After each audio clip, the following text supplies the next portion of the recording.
So today we are doing our next topic, that is biodiversity and conservation. And in this topic we would like to study why should we conserve biodiversity. And there are so many reasons to conserve biodiversity. Some obvious, some non-obvious, means some important, some non-important. But actually we have to conserve biodiversity due to some reasons or some utility basis. One is narrow utility, second is broadly utility, and third is ethical basis और ethical issues. Means हमें three basis हैं, three ways हैं उनके according हमें जो हमारी biodiversity है that would be conserve. One is narrow, as the name indicate narrow means tight और basically to one related to one species और पर्सन्स. नैरो का अगर हिंदी में मीनिंग देखें तो हम नैरो मीन्स किसी भी चीज को बहुत छोटे लेवल पे बात करते हैं और वाइड वही चीज बहुत बड़े लेवल पे हो जाए. तो जब नैरो की बात हो रही है, नैरो यूटिलिटी, तो उसमें ह्यूमन से रिलेट किया है कि जब ओनली ह्यूमन के बेनिफिट के लिए अगर बायोडाइवर्सिटी को कंजर्व करना हो तो that comes under this topic, that is narrow utility. Again one is economic benefit. Means जो बायोडाइवर्सिटी है उसका ह्यूमन को क्या बेनिफिट है, इकोनॉमिक बेनिफिट है. इकोनॉमिक किससे रिलेट करती है, इकोनॉमिक हमारी मनी से रिलेट करती है. मनी के बेनिफिट है हमें इन the form of food, firewood, fibre, construction material, industrial product. Food के मीन्स हमें जो प्लांट हैं उनसे फूड भी मिलता है, डिफरेंट फॉर्म में फूड मिलता है, सीरियल्स, फ्रूट्स, वेजिटेबल्स, स्पाइसेस. तो डिफरेंट फूड में हमें फॉर्म में हमें फूड मिलता है बायोडाइवर्सिटी से. फायरवुड मिल रहे हैं हमें, फाइबर्स मिल रहे हैं, कॉटन, जूट, ये भी हमें प्लांट से ही मिल रहे हैं. कंस्ट्रक्शन मटेरियल मिल रहा है, अगर हमें अपना जो कंस्ट्रक्शन करनी है तो उसका मटेरियल भी कुछ संभव में ये से मिल रहा है.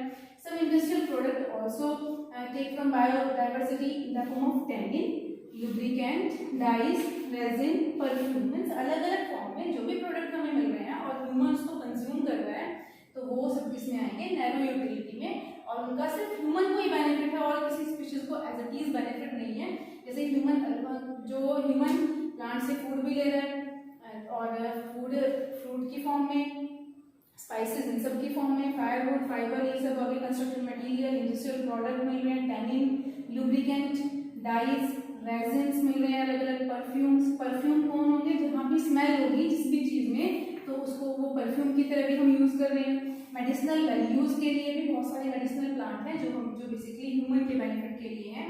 More than 25% of drugs obtained from 25,000 of species. तो एक आइडिया मिला कि जो टोटल 100% हमारे पास जो ड्रग होगी, 100% जो हम प्लांट का यूज कर रहे हैं मेडिसिन बनाने में, तो आउट ऑफ 100 में से 25% हमें किससे मिल रही है, 25,000 स्पीशीज से मिल रही है प्लांट. तो ये एक आइडिया है जो हमें नैरो यूटिलिटी को सपोर्ट कर रहा है. Second term is bio prospecting. Bio prospecting ये वर्ड हमें क्या बता रहा है कि जो bio means living, prospecting means prospectus means जो फेमस लिविंग ऑर्गेनिज्म को फेमस करता है. कोई ना कोई रीजन होगा जो लिविंग ऑर्गेनिज्म को और फेमस कर रहा है. तो इसने क्या कहा कि molecular genetics and species diversity. Molecular level पे किसी भी ऑर्गेनिज्म के या किसी भी प्लांट के मॉलिक्यूलर लेवल पे, जेनेटिक्स लेवल पे, और जब किसी के मॉलिक्यूल चेंज होंगे, हमें पता है कि मॉलिक्यूल्स चेंज होंगे या जीन चेंज होंगे, तो जीन और मॉलिक्यूल इंटरडिपेंडेंट है. अगर जीन चेंज होंगे तो मॉलिक्यूल भी चेंज होंगे और समहाउ स्पीशीज भी चेंज हो जाएंगी. तो इन तीनों में अगर डाइवर्सिटी आ जाएगी तो एक हमारे पास डिफरेंट टाइप की वैरायटीज मिल जाएंगी और जो हमारी इकोनॉमिक इंपॉर्टेंस के लिए बेनिफिशियल होगी.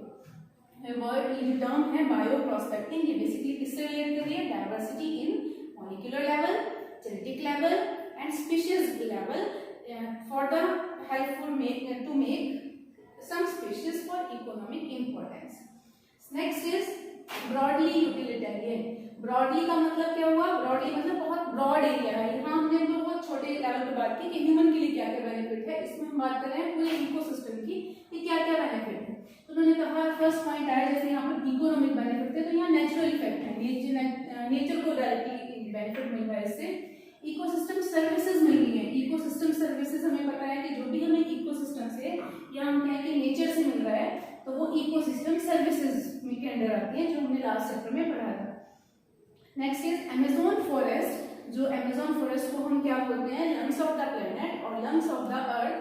वो टोटल 20% ऑफ टोटल ऑक्सीजन यहाँ से रिलीज हो रही है। जो अमेजन रेन फॉरेस्ट है, जो हमने पढ़ा था लास्ट वीडियो में कि पहले 14% था और फिर वो कम हो गया हैबिटेट लॉस की वजह से, 6% रह गया। वहाँ पर भी 20% ऑक्सीजन, टोटल ऑक्सीजन की 20% ऑक्सीजन अमेजोन रेन फॉरेस्ट से मिल रही है। और ऑक्सीजन हमें पता है कि अगर ऑक्सीजन की कंसंट्रेशन कम हो जाएगी अर्थ पे तो वो ह्यूमंस के लिए या एनिमल्स के लिए या फिर हम कहेंगे लिविंग ऑर्गेनिज्म के लिए हार्मफुल है। Second is pollination. अब पॉलिनेशन होगा तो पॉलिनेशन किससे रिलेट करेगा? पॉलिनेशन होगा तो ही फ्रूट की फॉर्मेशन होगी, देन फ्रूट की फॉर्मेशन होगी तो ही सीड्स बनेंगे। और ये फ्रूट और सीड बनना क्या है? फ्रूट और सीड बनना ही, सीड बनना है तो वो रिप्रोडक्शन को फेवर कर रहा है। अगर सीड ही नहीं बनेगी तो ये जो स्पीशीज है वो स्पीशीज आगे मूव नहीं, आगे नेक्स्ट जनरेशन में पास नहीं होगी। तो पॉलिनेशन नेसेसरी है। और पॉलिनेशन में जो पॉलिनेटर हैं बहुत सारे हैं, चैप्टर 2 में हम पढ़ चुके हैं।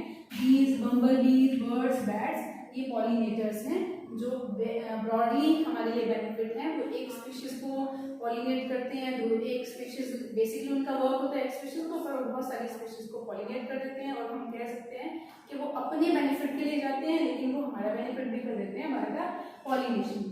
Third is pleasure. Pleasure relate करते हैं कि हमारी जो इंटरनल जो वैल्यूज है, इंटरनल फीलिंग है, उससे रिलेट करती है।